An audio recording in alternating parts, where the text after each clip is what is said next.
नमस्कार, आप देख रहे हैं आरएडी न्यूज़। मैं हूं योगेश चक्रवर्ती। बिहार के बांकीपुर विधानसभा क्षेत्र में उपचुनाव होने जा रहा है और सभी दलों ने अपने अपने प्रत्याशी उतार दिए हैं चुनाव मैदान में।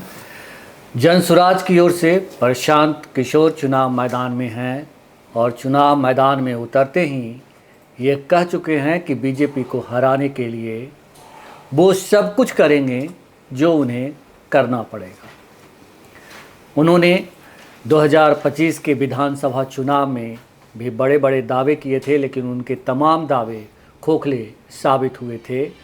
और इस बार जो उनके दावे हैं वो कितना फलीभूत होगा, क्या सचमुच बीजेपी को बांकीपुर विधानसभा क्षेत्र का उपचुनाव जीतने में पसीने बहाने पड़ेंगे।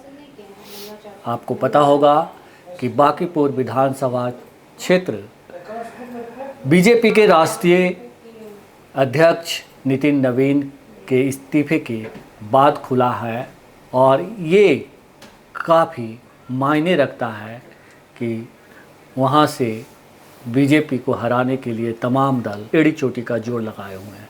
हमारे साथ सीनियर जर्नलिस्ट संतोष कुमार जी हैं। संतोष जी, सभी दलों ने अपना प्रमुख दलों ने अपना उम्मीदवार उतारा है। आरजेडी ने रेखा गुप्ता को उम्मीदवार बनाया है, बीजेपी ने अभिषेक कुमार को, और जनसुराज के जो सूत्रधार हैं, संस्थापक हैं प्रशांत किशोर। सबसे ज़्यादा चर्चा इन्हीं की है और 2025 के विधानसभा चुनाव के दौरान भी सबसे ज़्यादा इन्हीं की चर्चा थी। तो क्या लगता है, बांकीपुर का उपचुनाव जो है बिहार में नया राजनीतिक समीकरण गढ़ेगा? देखिए, प्रशांत किशोर मीडिया बॉय हैं और इसलिए चर्चा में रहते हैं। बहुत बड़े रणनीतिकार माने जाते हैं, इस नाते भी चर्चा में रहते हैं। जी जी। नरेंद्र मोदी को प्रधानमंत्री बनाने का दावा करते हैं, इसलिए भी चर्चा में रहते हैं। 15 में नीतीश कुमार को मुख्यमंत्री इसलिए चर्चा में रहे हैं। तो प्रशांत किशोर मीडिया बॉय हैं, इसलिए चर्चा में रहते हैं। बाकी बिहार की जनता ने देख लिया है 2025 के चुनाव में कि प्रशांत किशोर कितने बड़े रणनीतिकार हैं, एक भी सीट नहीं जीत पाए। मतलब मुझे लगता है कि कितने सीटों पर जमानत जब्त हो गई, लगभग 200 सीटों पर जमानत जब्त हो गई है उनकी कैंडिडेट की। और फिर एक बार पटना में बांकीपुर उपचुनाव से भाग्य आजमा रहे हैं, कोशिश कर रहे हैं लड़ाई में। लेकिन मुझे नहीं लगता है कि बहुत ज़्यादा वो कुछ कर पाएंगे। देखिए, वो जिस जाति से आते हैं तो उस जाति का मीडिया और प्रचार तंत्र पर बहुत बड़ा दबदबा रहा है।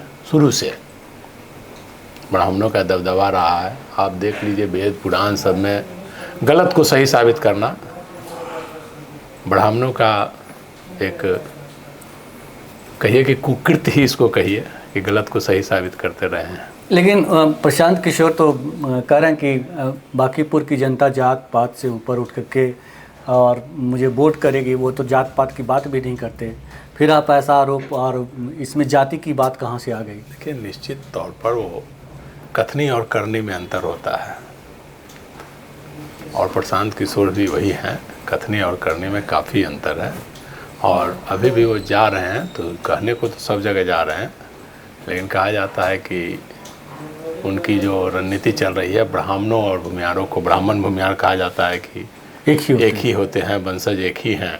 तो इसीलिए उसी पर उनका टारगेट है कि किसी तरह से वो लड़ाई में रहें। जितना तो संभव है नहीं।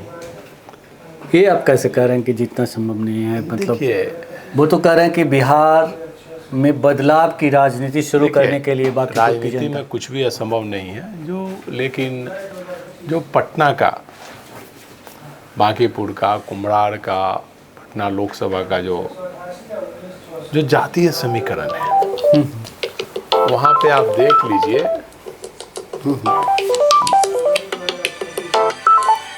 मतलब 95 के बाद से लगातार बीजेपी वहाँ से जीतती आई है। बीजेपी का गढ़ माना जाता है वहाँ। मतलब वहाँ कमल से चुनाव चिन्ह से जो खड़ा होगा उसको लोग वोट देते हैं। और वहाँ कायस्तों की आबादी सबसे ज़्यादा है। जी जी।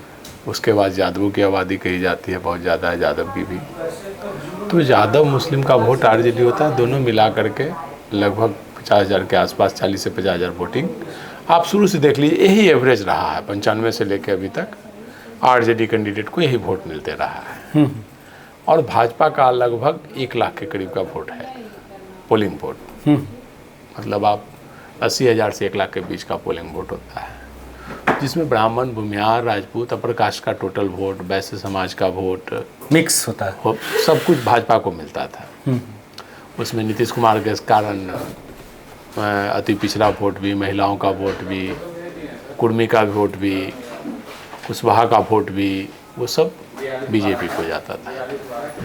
इस बार एक आरा कांड को लेकर के, आरा में एक घटना घटी है। एक भरत तिवारी नाम का एक कई अपराधी, कई हथियार रखे हुए था, तो अपराधी ही था। लेकिन चूंकि वो जाति से ब्राह्मण था, इसलिए उसको लोग स्वतंत्रता सेनानी बनाने पर तुले हुए हैं, सारे जातिवादी लोग। मुझे लगता है शायद प्रशांत किशोर भी वहाँ गए हैं शायद। हाँ, सभी नेता गए हैं। मतलब, और एक ब्राह्मण लॉबी है जो कि क्रिमिनल को भी महिमा मंडित कर रही है। सारे ब्राह्मणों का चरित्र ही है कि अपराधियों का महिमा मंडन करते रहे, वो वेद के नाम पर, पुराण के नाम पर वो करते रहे। तो यहाँ भी वही किया जा रहा है। तो भरत तिवारी को एक मुद्दा बना करके वहाँ पर एक आंदोलन चलाया जा रहा है। पूरे बिहार से, देश भर से ब्राह्मण लोग आ रहे हैं, मतलब, और इस इनकाउंटर को गलत कर रहे हैं। इनकाउंटर गलत हो सकता है, लेकिन वो जो रिवॉल्वर ले करके जो पुलिस को धमका रहा है, वो तो अपराधी ही है ना। पुलिस का जो कॉलर पकड़ रहा है, तो उसे आप स्वतंत्रता सेनानी और शहीद का दर्जा दे रहे हैं। एक अपराधी को आप शहीद का दर्जा दे रहे हैं, तो ये चरित्र है। तो प्रशांत किशोर भी उन्हीं लोगों में शामिल है, और वो जाति का वोट लेकर के सोचते हैं कि बहुत बड़ा। लेकिन मुझे नहीं लगता, हो सकता है कि चुनाव वो जीत जाए, लेकिन मुझे जो लगता है वो बस एक मैसेज देना चाह रहे हैं कि भाई हम भी हैं लड़ाई में। उनकी मंशा ये है कि वो लड़ाई में वो आ जाए, सेकंड कम से कम रहे, आरजेडी तीसरे नंबर पर चला जाए और वो सेकंड रहे। वो मुसलमानों को वोट लेना चाह रहे हैं और अपर कास्ट का वोट लेना चाह रहे हैं। कि वो उनकी रणनीति जो है, उनका है कि भाई भाजपा का वोट कास्ट में ही सिमट जाए और भरत तिवारी को मुद्दा लेकर के ब्राह्मण भूमिहार का वोट मिल जाए। आनंद मोहन के नाम पर भाजपा में नाराजगी है, तो राजपूत का वोट ले लें। ये वोट लेकर के मुसलमानों का वोट मिल जाए, कांग्रेस से समर्थन की अपेक्षा की। आपने कास्ट की बात की, तो अभी जो है सबसे पहले जो महागठबंधन के मतलब मुखर समर्थक रहे शत्रुघ्न सिन्हा, उन्होंने कल ही ट्वीट किया कि भाई हम जो है इनका समर्थन करते हैं और एक बहुत ही अच्छे नेता हैं और आने वाले दिनों में बिहार के भविष्य बनेंगे, मुख्यमंत्री भी बन सकते हैं। तो ऐसे नेता को बांकीपुर की जनता को सपोर्ट करनी चाहिए, और ख़ास करके युवाओं को। तो देखिए, शत्रुघ्न सिन्हा अब राजनीति के अंतिम पड़ाव पे हैं, और वो कास्टों के नेता माने जाते थे भाजपा में जब तक थे। कास्ट का मतलब भाजपा होता है, कास्ट जो भी है वो भाजपा से अलग नहीं जाते हैं। अपवाद 2-4-10% छोड़ दीजिए। शत्रुघ्न सिन्हा खुद जब चुनाव लड़े थे तो लगभग 1.5 लाख से ज़्यादा वोट से आ रहे थे। कास्टों ने उन्हें वोट नहीं दिया था, उन्हें इंडिया गठबंधन का वोट मिला था। और उनके पुत्र भी बांकीपुर से चुनाव लड़े थे, तो 40,000 के अंदर ही रह गए थे। उन्हें भी कास्टों ने वोट नहीं दिया था। वो आरजेडी का जो वोट है, बस वही वोट उनको मिला था, इंडिया गठबंधन का जो था। तो उनके कहने से कास्ट वोट नहीं देने जा रहे हैं किसी को। हाँ, जो पर्सनल शत्रुघ्न सिन्हा से एसोसिएट हैं, जो जुड़े हुए हैं, वो 100-200 वोट वो मिल जाए, अलग बात है। या वो भी चुपके से उधर ही गिरा दें। हाँ, लेकिन राजनीति, बिहार की जो राजनीति है, चाहे पूरे देश की राजनीति कहिए, जाति और धर्म के नाम पर बटी हुई है। तो जो जातियाँ बटी हुई हैं, जो लालू को नहीं देगी वो भाजपा को देगी, भाजपा से जिनकी नाराजगी होगी वो प्रशांत किशोर को दे देंगे। आप लीजिए ना, बिहार में लग रहा था कि प्रशांत किशोर मुख्यमंत्री बन जाएंगे पूरे बिहार में 25 के चुनाव में, कि बहुत सीट जीत रहे हैं, यहाँ जीत रहे हैं, यहाँ जीत रहे हैं, सब जगह। ये तो कहा ही जा रहा था कि अगर मुख्यमंत्री नहीं बनेंगे तो किंग मेकर तो जरूर किंग मेकर बनेंगे, और खाता तक नहीं खुला उनका। जी तो एक हवा है पैसे के बल पर। देखिए वो व्यापारी है प्रशांत किशोर, व्यापार करते हैं और अभी तक वो व्यापार ही कर रहे हैं। अब राजनीति में आए हैं तो देखिए क्या करते हैं। लेकिन मुझे नहीं लगता है कि प्रशांत किशोर बहुत ज़्यादा ब्राह्मण भूमिहार का जो वोट उनको मिल जाए। आप लेकिन क्या कह रहे हैं संतोष जी कि जो शख्स ये दावा कर रहा है कि हम बांकीपुर विधानसभा क्षेत्र को जीतकर एक मैसेज देना चाहते हैं बीजेपी को, वो शख्स दूसरे नंबर पर भी नहीं आएगा? देखिए राजनीति में कुछ भी असंभव नहीं है। समय काल परिस्थिति के अनुसार मतलब जनता वोटिंग करती है। चुनाव के समय आते आते हो सकता है कि चुनाव जीत जाए तो आश्चर्य की बात नहीं होगी। लेकिन आज की जो परिस्थिति है, जो बांकीपुर विधानसभा की आज की परिस्थिति है, और प्रशांत किशोर का जो चुनाव लड़ने का तरीका है, तो मीडिया में वो बने रहेंगे। लेकिन मुझे नहीं लगता है कि वो दूसरे नंबर पर भी आ पाएंगे आज के डेट में। वर्तमान आज जो चुनाव प्रचार हो रहा है, आज को जो अभी तो नॉमिनेशन भी नहीं हुआ है। जनता का मूड क्या है वो समय के साथ बदलता है। लेकिन आज की स्थिति में मुझे लगता है कि वो ब्राह्मण भूमिहार से ऊपर नहीं उठ पाएंगे। उससे ज़्यादा बाकी कास्टों का 5 से 10% वोट मिल जाए। जी। जो यूथ हैं, जो पैसे के बल पर, मीडिया में प्रचार के बल पर, मतलब एक जो सोशल मीडिया पर चलता है कि भाई जीत रहे हैं, तो एक बदलाव के नाम पर जीत जाए अलग चीज़ है। जो व्यक्ति नरेंद्र मोदी को प्रधानमंत्री की कुर्सी तक पहुंचा सकता है, वो रणनीतिकार क्या एक बांकीपुर विधानसभा क्षेत्र नहीं जीत सकता? देखिए इस पे आप वो कैसे सवाल खड़ा देखिए, वो दावा कर रहे हैं कि हमने बनाया। 14 का जो समय था, 14 का जो चुनाव था, वो बदलाव का चुनाव था। 14 का जैसे 89 का चुनाव था, पूरे देश में बदलाव का चुनाव था। 77 का चुनाव बदलाव का चुनाव था। तो उसी प्रकार से 2014 का चुनाव कांग्रेस लगातार काफ़ी वर्षों से थी और देश में भ्रष्टाचार, अपराध का एक ऐसा हवा खड़ा किया गया था कि कांग्रेस एकदम देश को डुबा दिया है। तो एक माहौल बन गया था नरेंद्र मोदी, और नरेंद्र मोदी जनता की आवाज़ थी, जनता की तरफ से आ रही थी आवाज़ कि नरेंद्र मोदी को प्रधानमंत्री बनाया जाना चाहिए। और इसमें प्रशांत किशोर की कोई भूमिका नहीं थी।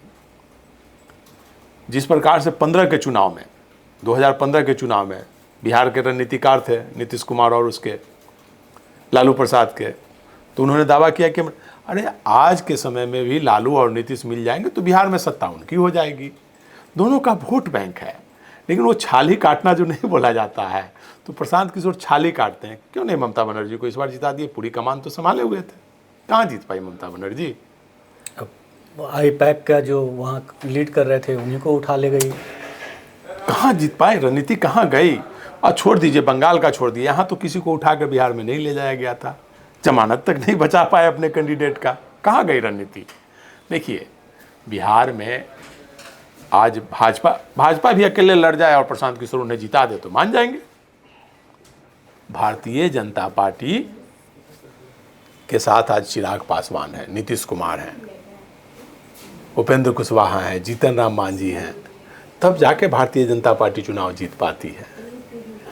आज अगर चिराग पासवान और नीतीश कुमार निकल जाएं भाजपा से, तो आप बता दे रहे हैं भाजपा 50 सीट में सिमट जाएगी, 50 से 60 सीटों। क्या ये भी हो सकता है कि सम्राट चौधरी को मतलब उनकी औकात दिखाने के लिए, उनके बड़पोलेपन को आईना दिखाने के लिए बीजेपी के लोग भी बांकीपुर विधानसभा क्षेत्र को के मतलब खिलाफ काम कर सकते हैं? देखिए सम्राट चौधरी जी का कद अब इतना बढ़ गया है कि भाजपा क्या कोई भी चाहकर उनके कद को अब छोटा नहीं कर सकती है। जिस प्रकार से 90 में लालू प्रसाद का कद बढ़ा था, तो उसी प्रकार सम्राट चौधरी का भी कद अब बहुत ज़्यादा बढ़ गया है।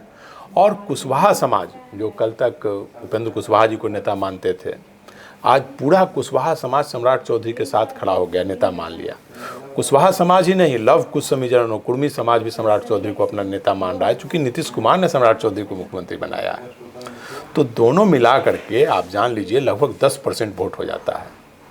आज लालू प्रसाद के बाद अगर बिहार में सबसे ज़्यादा कोई वोट बैंक का मालिक हो चुका है तो आज सम्राट चौधरी हैं। और सम्राट चौधरी को कोई अब मतलब नुकसान नहीं पहुंचा सकता है। आप भरत तिवारी कांड के बाद जितना ब्राह्मण और भूमियारों की गोलबंदी हुई है, उसी तरह से सम्राट चौधरी के पक्ष में पिछड़ी जातियों की गोलबंदी हो रही है कि भाई सम्राट चौधरी के खिलाफ। भाई आप आज भरत तिवारी नहीं होता, भरत तिवारी की जगह कोई मुस्लिम होता, यही ब्राह्मण मीडिया, ब्राह्मणवादी मीडिया, ये लोग कहते कि वो आतंकवादी था, कहाँ पाकिस्तान से पिस्टल आया। जितने बड़े बड़े चैनल है स्पेशल डिबेट चलाते और उसको शहीद का दर्जा दे रहे हैं। तो ये नहीं हो सकता। आप जान लीजिए सम्राट चौधरी जी का कद बहुत बड़ा हो गया है। और आप ये भूल रहे हैं कि आज वहाँ पटना बांकीपुर में कुशवाहा समाज का भी वोट है। वो पूरा आप जानिए नितिन नवीन के कैंडिडेट, कोई भाजपा कैंडिडेट को ही जाएगा। तो इसलिए आप जानिए वहाँ से नहीं भी तो आप जान लीजिए कम से बहुत कम वोट से भी जीतेंगे तो 25,000 से कम वोट से भारतीय जनता पार्टी वहाँ नहीं जीतेगी। आरजेडी तो कहती कि भाई कुशवाहा हमारे साथ हैं, कुशवाहा को देखिए बोले ना, राजनीति चुनाव के समय हमेशा समीकरण बदलते रहते हैं। लोकसभा चुनाव के समय कुशवाहा समाज आरजेडी के साथ गया था, लेकिन विधानसभा चुनाव में वो बंटवारा हुआ, वो बटा। और अभी जो स्थिति है आप पूरे बिहार में घूम लीजिए, कुशवाहा समाज का नेता एकदम आप 80% लोग अब सम्राट चौधरी को नेता मानते हैं और 20% लोग उपेंद्र कुशवाहा को नेता मानते हैं। कुशवाहा समाज के मास लीडर अब सम्राट चौधरी हो गए हैं, आप जान लीजिए ये बात। किसी कहीं भी आप चले जाइए, किसी भी कुशवाहा समाज कि आप सम्राट चौधरी के खिलाफ बोलकर देखिए। तो सम्राट नहीं हैं, चौधरी भी हैं, लिहाजा उन्हें कोई डिगा नहीं सकता। और जो प्रशांत किशोर खुद को बांकीपुर विधानसभा क्षेत्र का किंग बनना चाहते हैं, उनके किंग बनने के सवाल को तो छोड़ दीजिए, उनका नंबर 2 बन जाने पर भी संतोष जी सवाल खड़े कर रहे हैं, कह रहे हैं कि वो कुछ भी कर लें, नंबर 2 का पायदान भी नहीं लांघ पाएंगे। फिलहाल इतना ही। आप हमें फेसबुक पर फॉलो करें, यूट्यूब पर सब्सक्राइब करें, लाइक करें, शेयर करें और कमेंट्स कर अपना महत्वपूर्ण विचार और सुझाव ज़रूर दें। धन्यवाद।